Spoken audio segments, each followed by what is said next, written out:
4 de la mañana de este día martes 29 de octubre, penúltimo día hábil del mes de octubre. Continuamos con las conversaciones en esta primera edición de Radio Análisis por la 102.5, todas nuestras plataformas y también por Uchile TV. Es el momento del panel de conversación y pasamos inmediatamente a saludar a nuestros invitados e invitadas, partiendo desde el viejo continente por nuestra panelista habitual, Javiera Arce, integrante de la red de politólogas. Javiera, ¿cómo estás? Buenos días. Hola, muy buenos días. ¿Qué tal? Muchas gracias por la invitación. Gracias a ti, como siempre, Javi. Bueno, y estamos esperando que se integre Pablo Rodríguez, investigador del Instituto Libertad, este centro de estudio ligado a Renovación Nacional. Hay que decirlo ahí para que también nuestros auditores puedan identificar, ¿no?, los distintos sectores.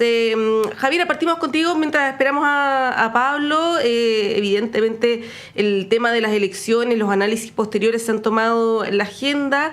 Ya transcurridas unas horas y con los análisis un poco más reposados, ¿qué podríamos decir? ¿Cuáles son los puntos que tú destacarías, que más te han llamado la atención? Viene una segunda vuelta de gobernadores en algunas semanas más, donde evidentemente ahí los partidos van a tirar toda la carne a la parrilla, ¿no? Ya vimos algo de eso ayer respecto de la región metropolitana, con Francisco Orrego. Claudio Orrego por lo pronto también dio algunas señales de desligarse de partidos políticos, tratar de tener una campaña más transversal. ¿Cómo estás viendo tú el post-elecciones? Bueno, disculpa el ruido, lo que pasa es que estoy en una cafetería, tuve que venir a clase, así que me ubiqué acá, pues está como un poco ruidoso.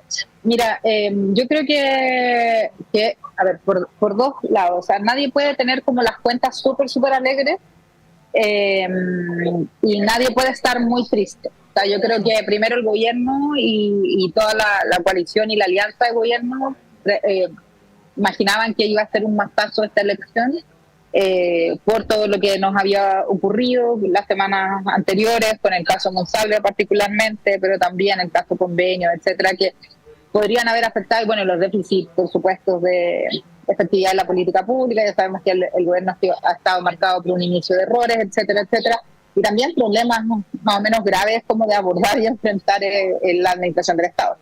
Ahora, por otro lado, la derecha, sobre todo la derecha más tradicional, vinculada a la UDI, involucrada muy fuertemente en el caso Audio, más lo que ocurrió con el caso Macaya, etcétera, se esperaba también que tuviese un desempeño bastante menor. Sin embargo, ni al gobierno, ni a la coalición de gobierno le afectó tan fuertemente el caso Monsalve, porque hay marcas ya bien consolidadas en algunos partidos.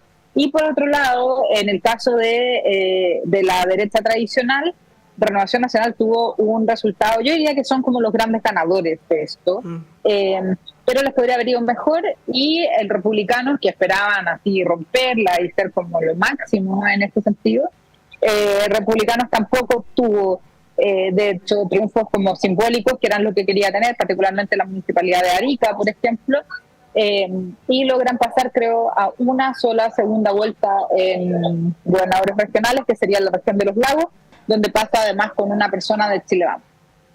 Así es que yo diría que eso, como a grandes rasgos, es el análisis. Ahora, mirando como en detalle algunas cosas, creo que lo que más llama la atención es que el partido más grande de todos es el Partido de los Independientes.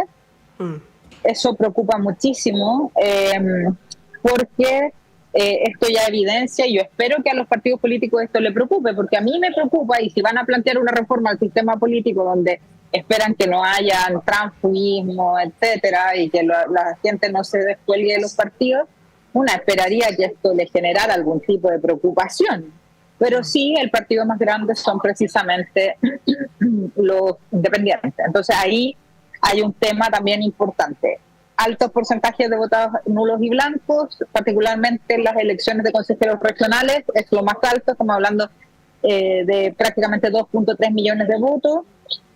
En concejales también, donde hay más bajos, sobre todo son los gobernadores regionales y los alcaldes. Ahí la gente como que tenía un poco más de información y creo que tuvo mayores opciones como para poder participar.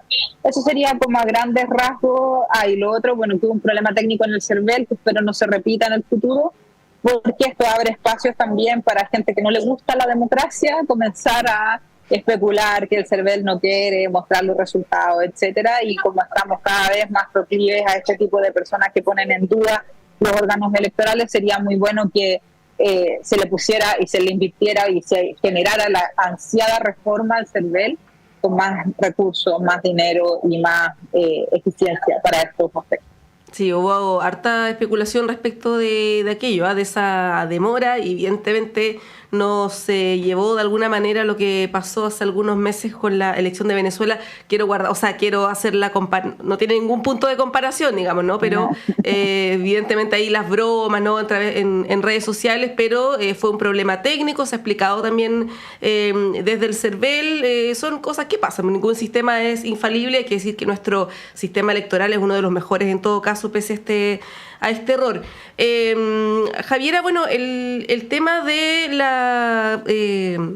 no quiero decir la carrera presidencial, porque en realidad estamos a más de un año, pueden pasar muchas cosas. Está la imagen ahí de Jaude Lavín, ¿no?, que ocurrió la elección pasada, o la previa de la elección pasada, pero hay quienes están con mucho entusiasmo, sobre todo en la oposición, en Chile Vamos, planteando que esto fortalece la figura de Evelyn Matei, ¿no?, y que le da más chances de poder llegar a la moneda. ¿Tú coincides con ese diagnóstico? ¿Crees que la cuestión está más pareja? Porque hay otros analistas que plantean, Axel Cayís, por ejemplo, lo decía ayer, que esto la verdad es que no garantiza nada en términos de una próxima elección presidencial, y que, bueno, todavía la suerte no está echada. Lo que es más o menos obvio, ¿no?, porque falta harto tiempo todavía, pero siempre se dice que la elección municipal es una suerte de predictor de la elección presidencial. ¿Cómo analizas tú ese escenario? Mira, yo creo que sí es un predictor cuando uno analiza las votaciones de los concejales. Las votaciones de concejales son como tu atajo para entender cuánto apoyo tienen los partidos en los territorios. Y de hecho a los partidos les sirve también más o menos como analizar esto, porque estas personas son como tu ejército, tu batallón que tú mandas como a hacer campaña, a hacer precisamente este enganche con los líderes barriales, los líderes sociales, porque son tan grandes los distritos que tú necesitas este ejército para poder obtener votación si quieres correr, por ejemplo, en alguna elección como diputado o senador, dependiendo, pero necesitas de estas personas a nivel local. La votación de cada una de estas personas, de los bloques, te va a entregar o te va a dar más o menos asunto de cuántos votos tú puedes manejar e incluso de cuán fuerte, cuántos apoyos tienes y dónde, ¿ya? Por eso es tan importante. Y los partidos, siento yo, que no le ponen el énfasis que se requieren justamente porque pareciera ser una elección como súper desconectada, pero no, los concejales son súper importantes. Y de hecho, cuando se planifica la elección, siempre hay que mirar la mayor, que sería la presidencial, y de ahí comenzar a ver, y las concejalas son fundamentales para el fin mayor, que sería en este caso la elección presidencial y las parlamentarias. Ahora, respecto de cómo quedan las carreras presidenciales, eso también es interesante, porque de los dos partidos o los tres partidos de Chile Vamos, que podrían sostener la candidatura, que sostienen la candidatura de Matei, el que quedó mejor aspectado es Renovación Nacional. Entonces, y no olvidemos que que en realidad Evelyn Matei sale de acuerdo al quiotazo y todo eso, y sale a la UDI. Ella no es como originalmente de la UDI, y su partido como cuna, se podría decir, quedó muy bien aspectado en él. O sea, más allá de lo simbólico que fue como que decían que no, quien saluda desde el balcón de Santiago, como que la hizo en esta elección, más allá de eso, los números son evidentes que Renovación Nacional hizo una muy buena estrategia electoral. Y son los grandes ganadores en esto, y podrían perfectamente sostener políticamente la candidatura de Evelyn Matei. Sin embargo, es importante que observemos otros factores.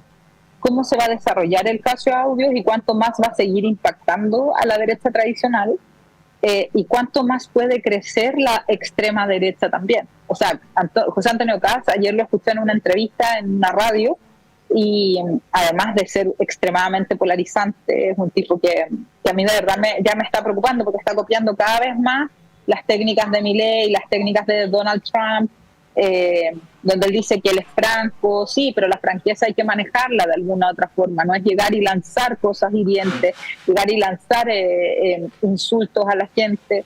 De hecho, este fin de semana por ahí escuchaba que Donald Trump hicieron un meeting, creo, y llevó un humorista, y el humorista habló y se refirió como que era una isla de caca, Puerto Rico, la que estaba en el medio del mar. O sea, como que ese tipo de cuestiones yo no sé si son admisibles dentro del debate público y si no contaminan finalmente.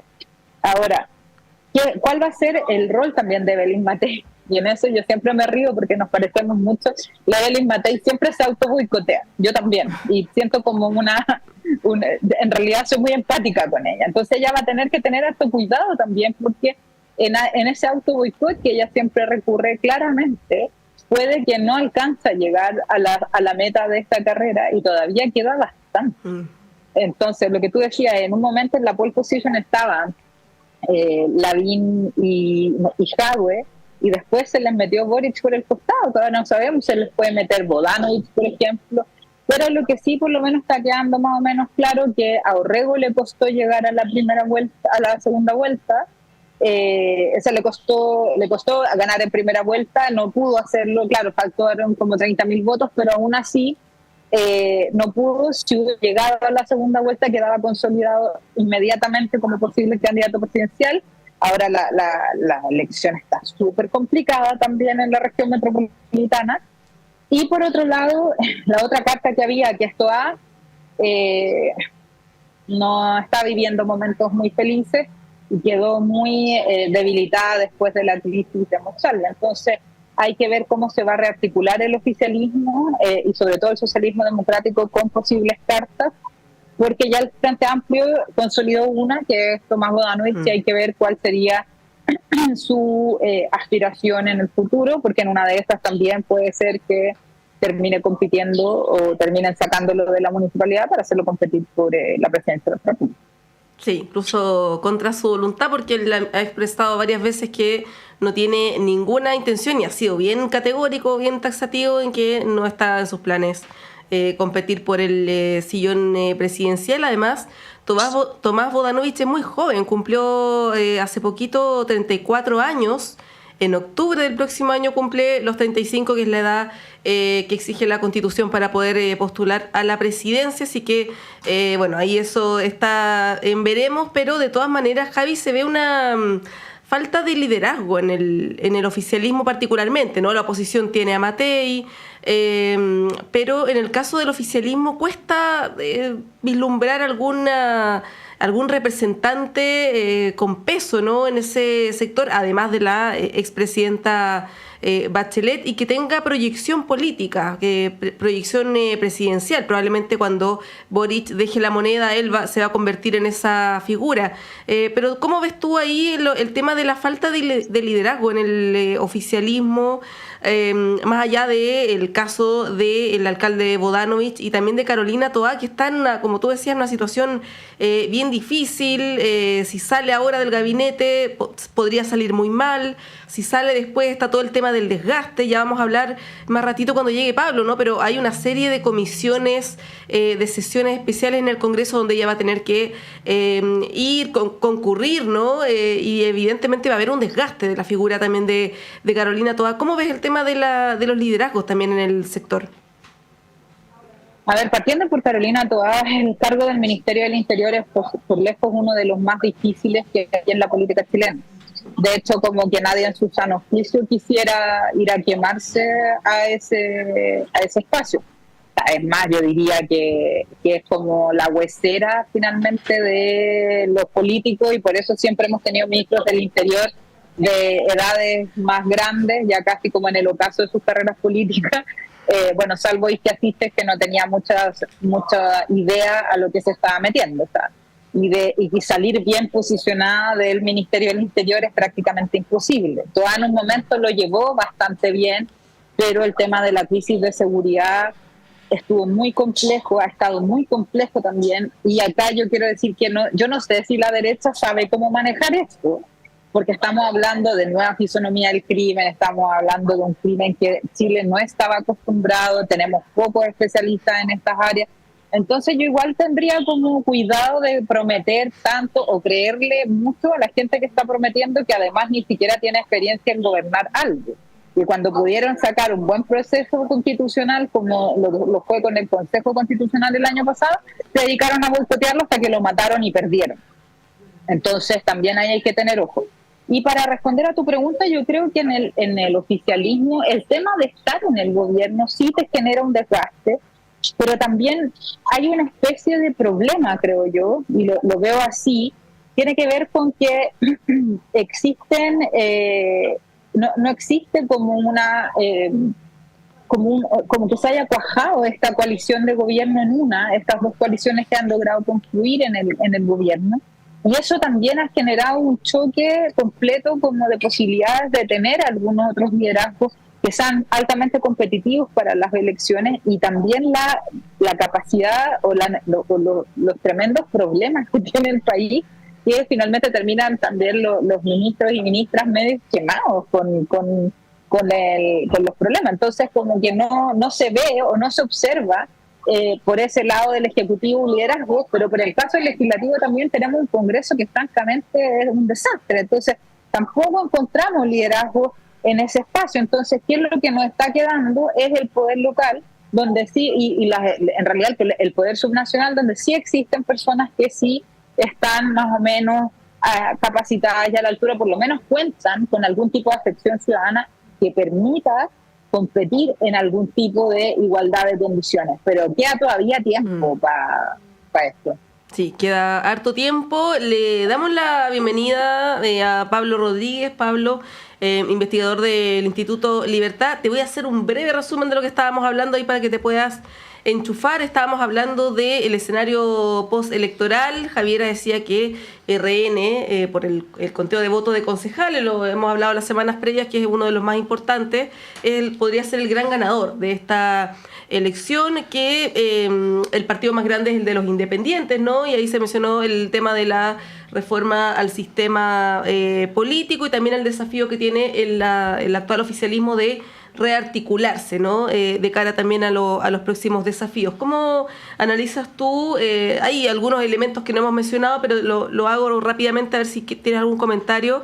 El tema del Partido Republicano, las expectativas que había, no tuvo una mala votación si uno lo compara con otras fuerzas, ¿no? Pero había una expectativa de que iba a arrasar, que iba a ser incluso la primera fuerza en concejales, y eso estuvo lejos de ocurrir, ¿no? ¿Cómo analizas tú ahí destacando los elementos que a ti te parezcan más relevantes? Sí, quiero partir por lo que decía Javier al final, que tiene que ver con los liderazgos que existen, tanto especialmente en la centroizquierda, izquierda, pero también en la derecha, porque uno podría pensar que la elección presidencial está muy lejos, pero la verdad es que no está tan lejos, porque no es un año en realidad, sino que estamos hablando de que si los pactos van a ser primarias, estamos hablando de abril, mayo, que tiene que estar más o menos inscritos. Entonces faltan 5 meses. Entonces, visto desde ese punto de vista, queda muy poco tiempo para que los liderazgos que tengan ganas o sean competitivos intenten llegar a la moneda. Y entendiendo además que las primarias son un mecanismo relevante, que han servido especialmente para las presidenciales para movilizar gente, estamos hablando de un par de meses en los cuales los partidos tienen que definir cuál va a ser el camino a seguir. Entonces, uno piensa que la elección presidencial es en noviembre del próximo año. Sí, efectivamente. Pero si comienza un proceso de primaria, estamos hablando fácil, abril, mayo, donde los partidos tengan certeza de quiénes van a llevar a estas primarias. Entonces no queda nada, porque están las vacaciones de por medio, viene diciembre, se acaba el año, y por lo tanto hay poco tiempo para que un liderazgo nuevo surja en todas partes. Y eso obviamente favorece a los que están más instalados y perjudica un poco más a quienes no tienen tanta fortaleza hoy día. Pero pongo ese tema temporal porque creo que es relevante, porque a veces pensamos que la elección presidencial falta mucho tiempo. Sí, un año en política es demasiado, pero en términos estrictos la verdad es que los tiempos son mucho más acotados, y creo que eso es bueno levantarlo.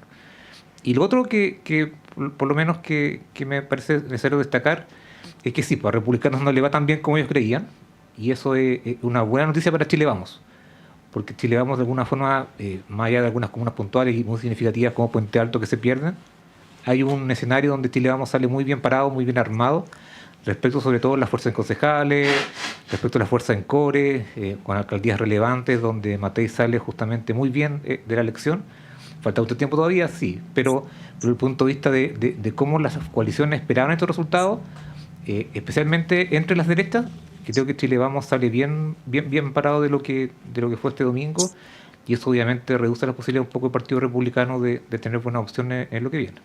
Oye, ayer José Antonio Caz, a propósito de la entrevista que mencionaba Javi en Mesa Central en Tele 13 Radio, decía, hablaba de el sector, como de nuestro sector, incluyendo a la centro derecha, una cuestión bien llamativa porque habitualmente él siempre ha hecho la separación, pues, bueno, por conveniencia. La política también se trata de eso, ¿no? De sacar ciertos cálculos, pero me llamó la atención, que hablaba como casi como que él fuera un representante de la centro derecha, ¿no? Cosa que, bueno, sabemos que no es así.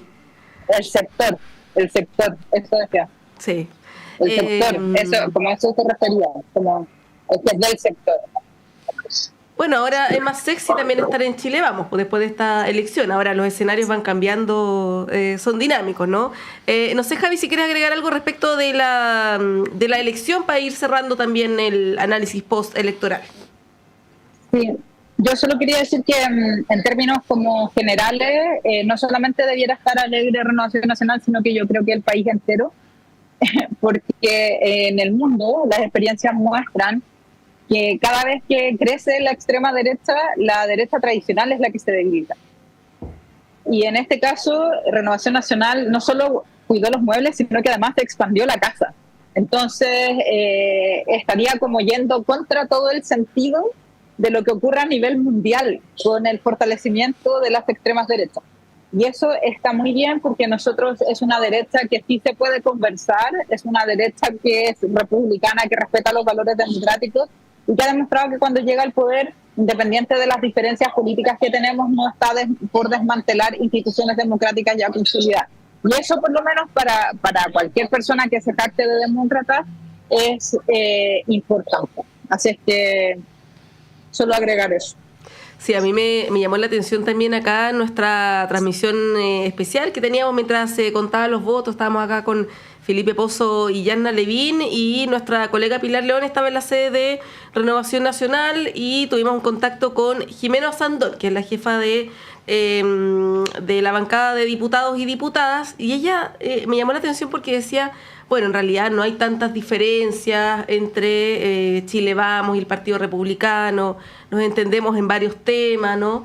Y eso que todavía no estaba el resultado total, ¿no? No estaba el resultado de los concejales, pero me llamó la atención viniendo de ella esa declaración. Bueno, queda harto paño que cortar respecto de esta elección. Tenemos que ir a una pausa, pero antes les quiero proponer, para que le den una vuelta ahí en la pausa, el caso Monsalve. Esto, hay quienes... Bueno, hay distintas apreciaciones sobre si esto influyó o no en la elección, si va a incidir en la segunda vuelta de gobernadores, por ejemplo, en el caso de la metropolitana, pero lo cierto es que hay algunas novedades en esto. Ayer el subsecretario Cordero hablaba de que se está investigando el posible uso de gastos reservados. Decía también que es posible que el presidente declare, o que está a la disposición de todas las autoridades, incluyendo la del presidente, de declarar. Y yo lo mencionaba antes, también esta cantidad de sesiones extraordinarias en el Congreso, ¿no? Probablemente comisiones investigadoras, donde van a tener que acudir representantes del oficialismo, lo que implica un desangre, ¿no?, eterno respecto de este caso, cuando todavía no hay mucha claridad del criterio ahí que tuvo el gobierno o el presidente, ¿no?, para haber esperado estas 48 horas. Les quiero proponer que a la vuelta conversemos de esto, ligándolo también no solo con la elección del domingo, sino con los próximos desafíos electorales. Son las 8:59, hacemos un breve corte y volvemos en unos instantes.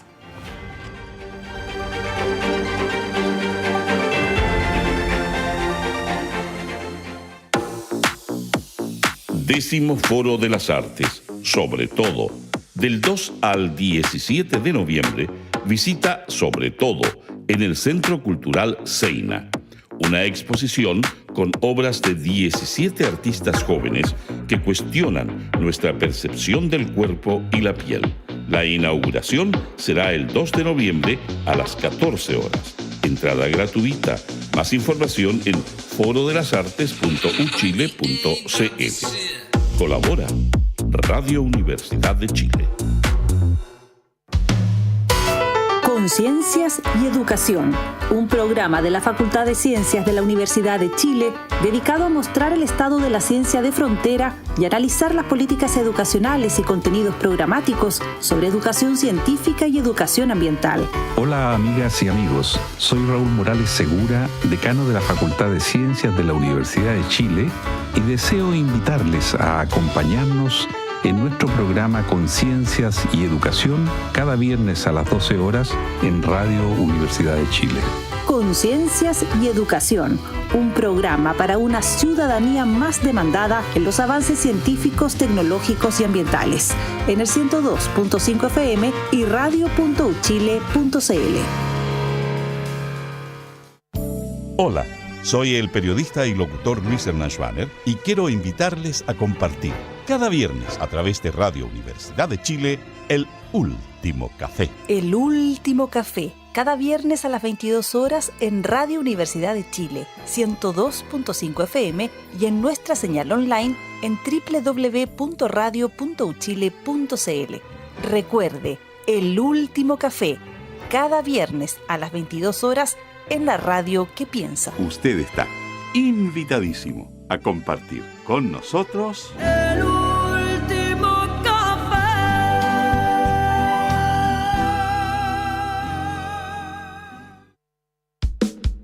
Sábados en la mañana, ¡qué emoción! Con la familia juntos y en sintonía. Música por la radio, pura diversión. Dime el nombre del programa. ¿Ya lo sabes? Así lo creo. Es para niños y grandes y no te lo puedes perder. La respuesta es fácil. ¡Que siga el recreo!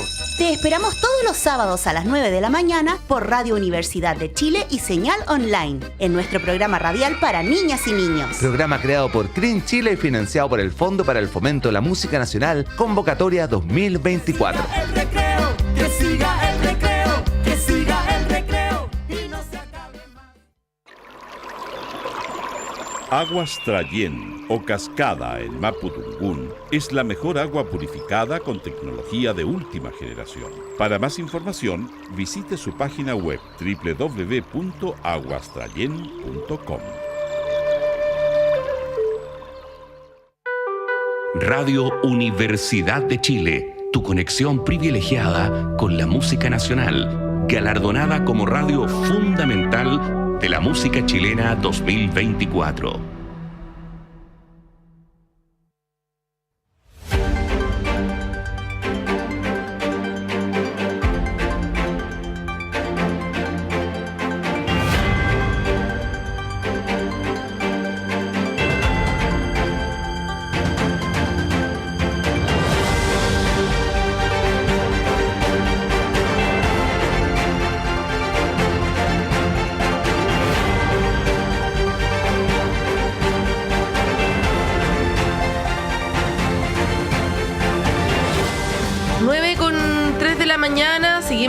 En esta primera edición de Radio Análisis junto a Javier Arce y Pablo Rodríguez, analizando el post-elecciones y como les adelantaba antes de la pausa, les quería proponer conversar un poquito también de este llamado caso Monsalve, donde han salido nuevos antecedentes en el plano judicial que de alguna manera está ligado con lo político. Son planos distintos, ¿no? Pero de alguna manera se vinculan y esto ha generado que, y lo vimos durante las jornadas de elecciones, ¿no? Las autoridades, los representantes del gobierno que iban a votar, a todos se les preguntaba por este caso. Bueno, evidentemente a la ministra Toal, subsecretario Cordero, a todos los ministros del comité político, Orellana, en fin, y es un caso que va seguramente a acompañar por un largo tiempo a este gobierno, ¿no? Ahí, Javiera, te quería preguntar cómo lo estás viendo y si ves que esto puede tener alguna repercusión. Hay algunos analistas que decían que en esta elección que pasó no la iba a tener, pero sí en una eventual segunda vuelta de gobernadores regionales. ¿Tú ves que tenga algún impacto y si tienes algún análisis sobre el manejo que ha tenido el gobierno también sobre este caso que ha sido bien cuestionado, más allá de esta extensa conferencia que dio el presidente? Ha habido una falta de diseño, ¿no?, para salir a enfrentar este caso, muchas vocerías, mucha contradicción, y bueno, no ha sido bien evaluado en general esta puesta en escena comunicacional. ¿Cómo lo analizas tú, Javiera? Bueno, antes que todo yo quiero transparentar, yo soy militante del PS, del Partido Socialista, entonces también a nosotros nos golpeó súper fuerte, a mí sobre todo como mujer y como feminista, me complicó muchísimo el tema. Lo bueno es que pudimos ejecutar rápidamente las acciones internas y pudimos, un día después de que Monsalve decide renunciar al partido, también el Tribunal Supremo y todas sus instancias estaban actuando para poder sacarlo del partido lo antes posible. Que él resuelva su tema judicial, pero no podemos básicamente convivir con este tipo de personas adentro. O sea, sobre todo cada detalle que se ha sabido, y esto lo ha dicho la ministra Toa también, es cada vez más escabroso. Y es complejo porque es un problema de alta connotación fuera del tema gravísimo del delito que se le está imputando. Existen otros asuntos que tienen que ver básicamente con el uso del cargo para prácticamente como hacer confluir una investigación. Es muy, muy complicado. Entonces, eso, yo creo que dada la connotación también del tema y los antecedentes que se han sabido, la crisis política ha sido manejada de manera muy mala. Y en ese sentido, tanto como el haberle pedido la renuncia inminente ese mismo día y haber después pensado en un reemplazo, podría haber sido uno de los caminos, porque el delito el delito que se estaba imputando era gravísimo, sobre todo para un gobierno feminista.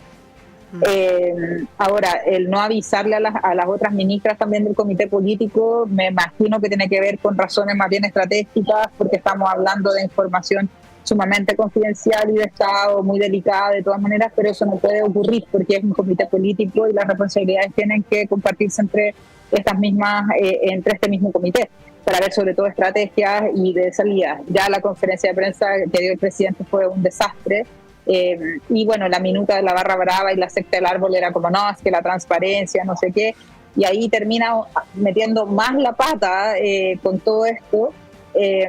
Y claro, y en efecto después termina además insultando a una persona de su equipo cercano, lo que demuestra además cómo se ven las relaciones ahí. Entonces, francamente, y después la semana siguiente haciendo una declaración totalmente contradictoria al mismo presidente, porque por una parte pidiendo la presunción de inocencia de Monsalve, pero por otro lado diciendo que amiga yo te creo. O sea, es como el tono del discurso cambia completamente. Y para terminar, hay otras cosas que me llaman la atención. Yo no tengo claro, espero que esto se resuelva en las comisiones investigadoras, pero cuando uno transversaliza el género en algún tipo de organización e institución, yo trabajé en esto, por eso conozco el tema, no solamente existen los protocolos, eso me preocupa si existieron o no protocolos internos del gobierno de Chile sobre esto, qué tipo de entrenamientos también se hacen para no cometer este tipo de acciones y ya delictuales ya en este caso, pero que se les diga a los mismos personeros que en verdad no puedes invitar a salir y menos emborrachar a una de tus subalternas, que no puedes tener relaciones sexuales y sentimentales con personas que trabajen con tu equipo directo. O sea, ese tipo de cuestiones tienen que estar puestas también en las políticas de prevención dentro de los servicios públicos y también de entrenamiento, donde estaban los talleres, los cursos que se hacen, o por último, un curso donde se les diga qué no pueden hacer, qué pueden hacer y cuáles son las conductas sexistas. De eso se trata también esto, más allá de andar como carabineras del género, haciendo como el show y como mostrándonos como súper feministas, porque esto también tiene que ver con cómo nosotros vamos cambiando conductas internamente. Yo acá soy profesora ayudante de esta universidad y estoy trabajando hace un par de meses acá, y fíjate que para poder ser ayudante de cátedra, que es lo que yo hago me hago cargo de los seminarios de 2 cursos de acá, tuve que hacer un curso de la Unidad de Igualdad, Diversidad e Inclusión. Si no, yo no puedo hacer esta clase. Tengo que entender cómo funciona y cómo funciona también, no solamente en términos de género, sino que también en términos de discapacidad y en términos además de multiculturalidad étnica. Acá nosotros tenemos gente de distintas partes del mundo y tú no puedes andar ofendiendo o haciendo bromas, por ejemplo, incluso en la clase con personas que son de creencias musulmanas, india o hindú o lo que sea, porque tú estás pisando sobre huevo. Entonces, si acá, si en cualquier institución, nosotros incluso en la universidad donde yo trabajaba, en la Universidad de Chile también entiendo que se hacen estos cursos para entrenamiento de los profesores. ¿Por qué no se hizo esto también en el Estado? Esto es fundamental. O sea, los trabajadores del Estado, además de estar precarizados, más encima están expuestos a este tipo de violencia. Entonces, eso es lo que a mí me genera mucha preocupación. Sí, es bien importante lo que dice Javiera Pablo, y bien impactante que hace una semana y media Manuel Monsalve era una persona respetada transversalmente, ¿no? Era incluso con una proyección política relevante, y ahora es prácticamente un delincuente. O sea, uno ve que se están tomando medidas para evitar que él se escape del país, por ejemplo, ¿no? A propósito de una segunda también denuncia por eventual o posible violación. Esto lo digo también respetando evidentemente la presunción de inocencia. Ahora, casos como este existen en todos los sectores políticos, en todas partes. Como dice el dicho, uno ve caras pero no corazones. La diferencia es cómo se enfrenta, ¿no? Desde la autoridad, desde un gobierno. Y este gobierno tenía una vara muy alta respecto de este tipo de situaciones y la verdad es que, voy a ocupar un chilenismo nuevamente, guatió, ¿no? ¿Cómo lo analizas tú y desde, como lo decía, la perspectiva de las proyecciones políticas también, ¿no? Hay gente que esto lo compara con el caso Cabal, siempre están estas comparaciones, el caso de los indultos. Lo cierto es que vivimos de crisis en crisis, entonces, y una es peor que la otra, entonces uno no puede saber ahí lo que va a pasar en un par de semanas más. Pero en el momento actual que estamos, ¿cómo lo ves? A mí me cuesta ver que tenga un impacto real concreto las elecciones, por ejemplo, la del domingo. Las elecciones municipales pasadas, creo que hay un tema de que es difícil que alguien deje de votar por su candidato por el escándalo, por la mala actuación del gobierno en este tema. Si hubiera sido una elección presidencial, tal vez hubiera sido muy distinto, porque ahí con una carta del gobierno que de alguna forma sí se vería afectada mucho más que lo que es un candidato municipal o regional, que hay mucha candidatura y mucha dispersión. Hay mucho liderazgo, obviamente, de la zona, de las comunidades. Entonces, su impacto es acotado desde el punto de vista de los alcaldes, gobernadores, pero sí tiene un impacto muy importante, por ejemplo, en la gente en la cual no cree en la política, en la cual desconfía profundamente de los partidos, de las instituciones, que si bien fue a votar el sábado o domingo, voto nulo, voto blanco. En esa gente creo que sí genera un impacto concreto lo que ocurrió en las semanas previas. Pero, insisto, el escenario hubiera sido muy distinto si hubiéramos estado frente a una elección presidencial. Ahí hubiera sido probablemente muy decisivo para inclinar la balanza hacia uno u otro sector. Y a mí, sacando del impacto electoral, me cuesta encontrar que el gobierno haya hecho algo bien respecto al caso Monsalve. Lo he hecho todo mal. Sí. Ya. Yo siempre trato de buscar las cosas positivas y no soy... Es verdad. Y tratar de buscar algún elemento que uno pudiera rescatar y decir, mira, que bien lo hicieron en este punto, y la verdad es que no. La extensa relación del punto de prensa del presidente, la discusión con su jefa de prensa, las contradicciones entre la ministra Toá y el director de la PDI, la descoordinación en el comité político. Hay una serie de elementos que uno empieza a buscar y ve que son evidentemente de un mal manejo, en la cual lo más importante, y creo que recojo un poco de lo que dice Javiera, es que le llega justamente a la base del discurso que tiene un gobierno como este. Entonces, eso es lo más grave, porque es como una mancha que queda permanentemente ahí respecto al manejo que se tiene, más allá de que haya sido una figura importante o no. Eso no es relevante, sino que tiene que ver con cómo se trata el caso. Y como te digo, me cuesta mucho encontrar un elemento positivo para rescatar de lo que hizo el gobierno. Y además esto no ha terminado. O sea, estamos sabiendo nuevos antecedentes respecto a las acciones de Monsalve. Esto todavía ni siquiera se formaliza. O sea, no tenemos una formalización, que también me parece que es grave también ese aspecto que queda pendiente. Pero todavía hay mucho que conocer respecto al caso. Y eso obviamente va a ser un desgaste permanente para el gobierno en cuanto a lo que significa el impacto mediático, pero también político de esto. y además con un presidente que, si bien uno entiende que reconoce el problema, pareciera que no lo dimensionaron con la correcta medida.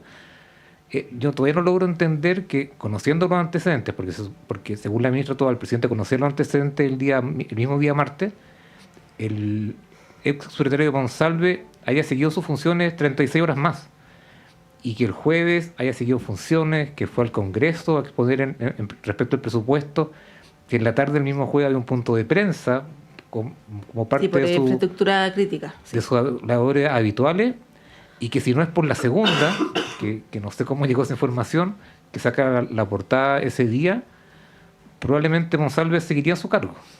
No se habría sabido este caso. Entonces ahí hay un tema muy, muy grave respecto al manejo de lo que ha tenido el gobierno, y creo que todo lo que falta por conocer le va a hacer mucho más daño aún de lo que ya le ha hecho. Sí, la suposición más lógica es que el presidente, no voy a meter aquí a la ministra, porque además el presidente es el que tiene la prerrogativa exclusiva sobre los subsecretarios, sí le creyó o le dio crédito, ¿no?, a la versión que le entregó el subsecretario. No sabemos cuál es. Por eso es tan llamativo que una semana después haya dicho yo le creo, ¿no? Porque evidentemente eso no es muy creíble, ese yo le creo. Ahora, Javiera, esto ha evidenciado una cuestión que se ha comentado en varias ocasiones, que es más o menos evidente, que es una tensión en el comité político, ¿no? Equipo más cercano también del presidente. Estoy hablando de la ministra Vallejo, Orellana, Toá, principalmente esa triada, podríamos decir, ¿no? Y sacaría ahí a Elizalde y al ministro Marcel. ¿Tú ves que el diseño del comité político, sabemos que la ministra Toá se va a ir de prenatal en algunas semanas más, pero ves que el diseño del comité político resiste para lo que queda de gobierno? Porque una de las posibilidades, que es lo que trae la prensa también, es que el ajuste ministerial de los próximos días va a ser más bien sectorial, con quienes quieran emprender una candidatura al Parlamento, y que no va a ser una cuestión de una magnitud más relevante. ¿Cómo ves tú ahí, desde el punto de vista del diseño político, en este último año y fracción que queda de gobierno? A ver, yo creo que la crisis fue muy mal manejada. Yo creo, ahí coincido con Pablo completamente. Yo creo que si uno ve como si hay puntos positivos de esto, yo diría que ninguno. Incluso los puntos en los cuales después se sale terminan empeorando aún más todo lo que está ocurriendo, y finalmente como que se llevan el conflicto a la moneda. Entonces eso no puede volver a ocurrir. Ahora, a mí me parece que en el caso de la ministra Toá, ella, independiente de lo de la crisis de seguridad, que es un poco lo que decía al principio, que no existe ningún sector político que pueda asegurar que puede mejorar los asuntos de la seguridad, porque no hay especialistas en Chile y no tenemos capacidad de analizar la dimensión de lo que tenemos, porque tampoco hay un servicio de inteligencia adecuado. O sea, no hay, las policías estaban súper mal, incluso hasta antes de este gobierno. Yo creo que, y además la coordinación política fuera de este caso que ha tenido la ministra Toá, a mí me parece que ha funcionado bien. La ministra Toá tiene una capacidad política que es para estar en el Ministerio del Interior, y yo no veo un posible reemplazo de ella en el corto tiempo. Creo que, por ejemplo, en el caso de Cordero, por ahí he escuchado un análisis que yo coincido, no sé si fue Jorge Navarrete el que dijo, pero si poner a Cordero ahí es como poner a Isquia Siches de nuevo, pero claro, con un poco más de nociones, porque es abogado, porque profesionalmente es muy bueno, etcétera, pero no tiene militancia política y no tiene noción cómo se mueven estas cosas. Y la política, y lamentablemente el Ministerio del Interior, requiere un manejo político súper importante, y tienes que conocer a los actores. Tienes que conocer a los actores y saber manejarlos. No sermonearlos ni darles clases de nada. O sea, y tienes que ser uno de ellos. Y Toá es uno de ellos también. Entonces ella sí ha generado una articulación política importante y le entregó un sustento político al gobierno del cual carecía y que se notaba demasiado ante la falta de oficio, pero insólita, de Isquia Siches en ese momento, que fue la persona que llegó a reemplazar. O sea, de hecho, como pensar en una pacificación de la Araucanía como primera actividad de la ministra del Interior, a mí me pareció totalmente un desacierto. O sea, Y después, claro, nos enteramos de otros detalles, pero hay que tener harto cuidado y ser un poquito más humilde. Ahora el tema de la descoordinación política es una cosa horrorosa. Ya entre ella y Jackson eran la dupla perfecta, va a ser un caldo de cultivo de un desastre. O sea, ¿y qué fue lo que pasó? O sea, finalmente tenía ahí un ministro de las Express que ni siquiera se podía ir a pasear al Congreso. Entonces, como era Jackson. Entonces es bien complejo. Entonces yo creo que Toá, junto con la dupla que al principio hicieron con Ana Lía Uriarte, después que la reemplazaron con Elizalde, han generado un tronco político bastante importante para poder tramitar algunas de las leyes. Ahora, esto requiere niveles de supervivencia y manejo político mucho más profundos con la oposición, porque no hay ningún incentivo institucional para que la oposición dé los votos siquiera para la reforma, la única reforma que van a poder hacer, que es la que están en vista, que sería la reforma previsional. Porque lo del CAE, eso no va a salir. Yo creo que hay que dividir el proyecto entre deudores. Ese sí puede que salga, pero el otro del financiamiento de la educación, ese yo lo tramitaría después y estaríamos. O sea, yo creo que no hay espacio para nada más. Y eso requiere ejercicios políticos con harto cinturón, harta fuerza. Y no veo a nadie de la talla de Toá para poder ayudar a conducir. Sí, ¿tú coincides con eso, Pablo? Que la posibilidad de que Toá, que bueno, dado el escenario actual también, se mantenga hasta el fin del gobierno, no es algo descartable en el diseño original, y eso se ha escrito en la prensa, no lo estoy inventando, estaba que la ministra Toá saliera a principios del próximo año, marzo del próximo año, ya para participar de primarias, ¿no? Pero en este contexto eso está en duda también, y lo que dice Javier es muy importante, ¿eh? El hecho de que el ministro o ministra sea militante de un partido, que tenga una trayectoria, que tenga un grado de conocimiento con sus pares, no es menor. Sí, yo distinguiría que hay dos etapas. La primera tiene que ver con que ahora en noviembre tienen que renunciar quienes quieran ser candidatos al Congreso. Eso legalmente tiene que ser así. Corre para ministros o subsecretarios, pero por lo general se extiende para otros funcionarios públicos que el presidente de alguna forma le autoriza a salir para que vayan de candidato. Y eso es un hecho que tiene que ser cumplido, no hay alternativa respecto a aquello. Pero hay otros momentos políticos en los cuales uno podría tener un cambio de gabinete y tiene que ver con que tú intentas dar un rumbo distinto. Y en la crisis en la cual está el gobierno creo que no tienen espacio para ello ni para pensarlo. O sea, no hay como margen para tratar de dar una vuelta. Está intentando vivir en crisis o mantenerse o supervivir en ese contexto. Y además uno tampoco ve que existan figuras tan potentes fuera del gabinete que tú podrías sumar al gabinete. Y eso tiene que ver también con una falta de elenco, de equipos de que estén preparados para asumir funciones de gobierno. Y además en los cargos políticos tan relevantes. O sea, Interior, si no tiene vínculos políticos, lo hace muy difícil la vida política a esa persona y también al gobierno. Y uno no ve que haya tanta gente disponible para aquello. O sea, la gente, incluso en estas etapas de los gobiernos, es más fácil que salga justamente para enfrentar una candidatura al Senado o a la Cámara de Diputados, más que quedarse con el costo que ello conlleva. Entonces, hay ahí varios elementos, pero quiero resaltar de que uno tampoco ve que haya tanta gente disponible de buen nivel político, de lo que espera el gobierno, para justamente ejercer las labores. O sea, incluso no me parecería extraño que Elizalde, Toá se mantuvieran hasta el final, incluso tratando de ordenar lo que se puede. Y ahí también hay una falencia importante de lo que significa el contingente del Frente Amplio, del Partido Comunista, que si bien tienen figuras importantes en algunos lugares más estratégicos, tú tampoco dices, mira, este grupo de personas están fuera hoy día de los espacios de poder y podrían sumarse a un gobierno. Cuesta mirarlo. Hay un tema de renovación probablemente, pero también de que muchas veces cuando el gobierno ha tenido problemas importantes ha acudido a gente de lo que es la concertación antigua, en términos políticos, estrictamente de los partidos más históricos. Y ese elemento está siempre presente. Entonces, si es que hubiera habido algún cambio en el futuro, yo distinguiría como señalo los que tienen que salir, porque quieren ir de candidatos, y aquellos que efectivamente le podrían dar un plus o algo distinto al gobierno. Y en ese grupo me cuesta encontrar personas que podrían justamente hoy día sumarse a un gobierno que si bien tiene una aprobación más o menos estable, pero que va a bajar en la última semana, me cuesta pensar que hoy día es atractivo irse al gobierno. Sí, hablábamos ayer, Javiera, de justamente el tema de la falta de elenco y también el hecho de que ministros que se van, que eventualmente se irían, son ministros que tienen a su cargo de las principales reformas, ¿no? Estamos hablando de la reforma previsional.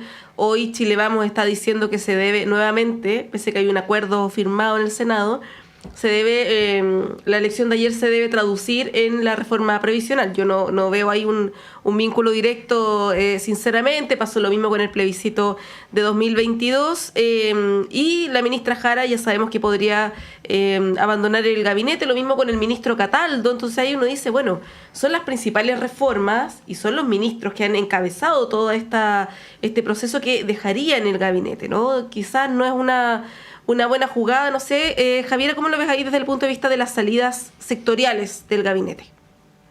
Bueno, ahí también tienen que decidir, porque tiene que ver también con la supervivencia de los partidos y cuánta posibilidad puedes tener, y de nuevo volvemos a la primera pregunta, de mantener o no el poder ejecutivo y si vale la pena. Y si no vale la pena, hay que generar nuevas estrategias entonces para ver cuánto podemos contener el desangre o el posible desangre respecto de la elección parlamentaria que hay el próximo año. Y si tienes figuras consolidadas, entonces se sacrifica las que se pueda.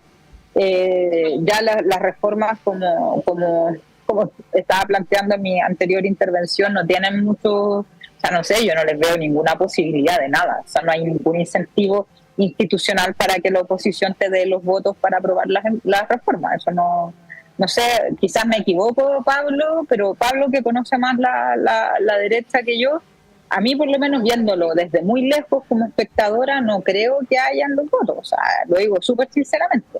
Entonces, claro, salvo ahora es como tienes que tomar esa decisión. O sea, te mandas, no sé, a Cataldo, a no sé dónde, para ir a competir por no sé dónde, o a la Janet Cara, a bla, bla. Hay que ver cuál va a ser en ese sentido. De hecho, habían rumores también de que Elizalde quería salir para competir por el Senado de nuevo. Entonces, chuta, o sea, y ahí está complejo, porque lo que dice Pablo es muy cierto. El sustento político del gobierno lamentablemente se los dan estos elencos y no hay cuadros preparados para poder, ni siquiera, no sé si preparados, yo creo que hay gente preparada, pero con el nivel político o la espalda política que tú requieres para estar en esos cargos, porque son cargos muy complejos. O sea, cuando recién asumió este gobierno, mi mamá creo que me preguntó si hubiese aceptado ser ministra del Interior a mí en ese tiempo, 36 años. Y yo le dije que no, o sea, por ningún motivo.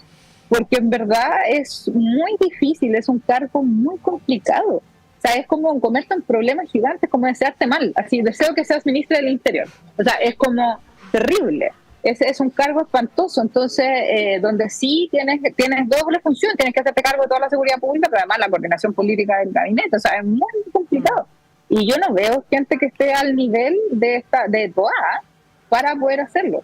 Entonces, no sé, habrá que ver, eso lo tendrá que evaluar el presidente. Una es una opinóloga nomás de café que solamente lo dice, pero sí es muy complejo. Y yo creo que esto también da paso para pensar en los distintos partidos que conforman el gobierno, de cómo preparar cuadros para este tipo de retos políticos, porque son altamente complejos y no había mucha conciencia de la generación, por lo menos, o de esta generación política que entró, porque yo desde muy chica sé que ese cargo es muy difícil.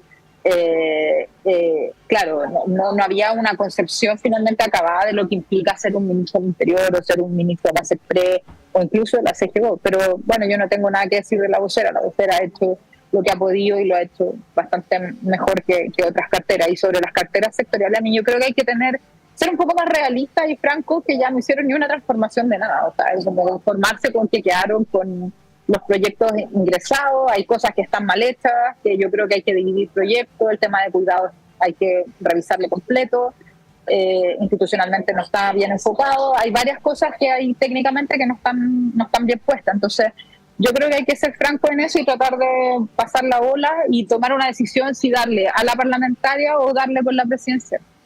Sí, bueno, ya sabemos que cuando le queramos desear mal a alguien, le vamos a desear asumir en el Ministerio del Interior. Pablo, muy breve, respecto de lo que plantea Javiera, la posibilidad de que la derecha tenga algo de vamos a decir, generosidad, ¿no? O de visión estratégica, pensando que va a ser gobierno en poco tiempo más y sacar adelante la reforma de pensiones, por ejemplo. RN ha tenido un rol ahí, ojo que lo ha hecho cuando Chaguán era presidente, también ahora con Galilea, pero ha sido opacado por otras posiciones predominantes en el sector. Sí. Uno no, cuando empieza a ver los finales de los gobiernos, la pregunta típica es lo del legado. ¿Qué es lo que deja este gobierno? Y la verdad es que las reformas estructurales, las reformas más grandes y más ambiciosas de este gobierno no se van a cumplir. No tiene la mayoría en el Congreso para hacerlo, no tiene la capacidad tampoco política muchas veces para avanzar. Y además, en particular respecto a pensiones, yo tengo muchas dudas. Porque si bien en el Senado pudieran haber llegado a un acuerdo, en la Cámara, la visión que predomina en las personas de Chile Vamos Republicano es que ese 6% no se distribuya, no se reparta. Y por lo tanto hay una discrepancia muy importante en lo que es la Cámara y el Senado, entre incluso los parlamentarios de derecha. Entonces, lo que hoy día el gobierno podría celebrar como un acuerdo, que de alguna forma es un plan para tratar de sacar la reforma en los próximos meses, la verdad es que yo no sé si existen los votos. Esta discusión se mantiene respecto a que la derecha, o parte importante de la derecha, cree que el 6% debe ir exclusivamente a las cuentas individuales. Y eso está presente en el discurso de los diputados. También algunos senadores, pero lo que voy es que un acuerdo que el gobierno y la oposición pueden haber logrado en la comisión respectiva o en el Senado como conjunto, la verdad es que yo tengo dudas que eso pueda traducirse en un apoyo en los diputados. Incluso en el Senado puede que le cueste los votos, pero en términos de los diputados creo que hay una postura que hoy día está primando, que tiene que ver con que no les gusta el diseño del gobierno, no les gusta la política que se está estableciendo y que por lo tanto ojalá la mayor parte de la posición adicional fuera a las cuentas individuales. Y en ese punto, cuando se empiezan a discutir respecto a aquello, no hay cómo salir. O sea, si unos te piden 6-0 y otros te piden 5-1, 4-2, no sé, o las fórmulas que existan, es bien difícil negociar. Y además en ese contexto veo que el gobierno no tiene la capacidad para manejar esa discusión. Entonces creo que se le da un poco de aire a la discusión, desde el punto de vista de, ok, llegamos a un acuerdo global, pero a la hora de votar lo que efectivamente significa una reforma de pensiones en los términos que se está discutiendo, yo tengo dudas que vaya a prosperar. Claro, porque además el acuerdo incluye al Senado, no necesariamente a los diputados, lo han dicho, ¿no?, en varias ocasiones. Guillermo Ramírez, presidente también de la UDI, lo ha señalado. Bueno, tenemos que cerrar esta parte del programa. Agradecemos a Javier Arce a la distancia. Muchas gracias, Javi, por acompañarnos nuevamente. Que estés muy bien. Que tengas buena semana. Gracias a ustedes. Chao, chao. Gracias, Javier. A Pablo Rodríguez. Muchas gracias. Que estés muy bien, que tengas un estupendo día. Y cuando son las 9:32, hacemos un breve corte y a la vuelta está con ustedes Claudio Medrano.